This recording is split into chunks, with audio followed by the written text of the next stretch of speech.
Welcome to the Tech Egg. Don't get scrambled. Enjoy the video. In this video, I will explain how to make quality donuts. First, activate your yeast by combining 120 milliliters of warm milk, 7 grams of active dry yeast, and 1 teaspoon of sugar. Let it sit for 5 minutes until foamy. Next, combine 300 grams of flour, 50 grams of sugar, 2 eggs, and 60 grams of butter with the yeast mixture. Knead the dough for 8 to 10 minutes until smooth.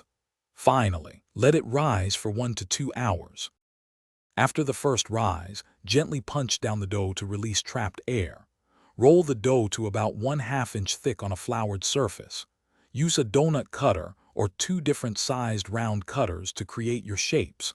Remember to save the donut holes for frying. Carefully place these shaped donuts onto parchment-lined baking sheets, ensuring ample space. Now, let them rise again for another 30 to 45 minutes.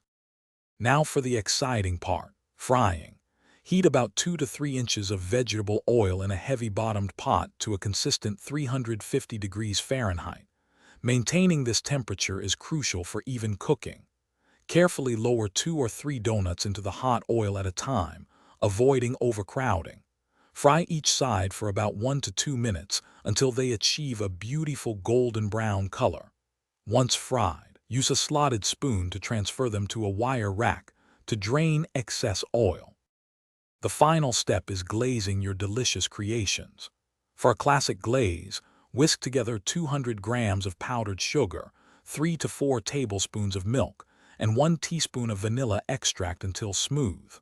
While the donuts are still warm, gently dip each one into the prepared glaze, ensuring even coating. Allow excess glaze to drip off before placing them back on the wire rack. Serve your homemade donuts immediately for the best taste and texture. Enjoy your culinary masterpiece. Thanks for watching. Consider subscribing if I helped unscramble your problems.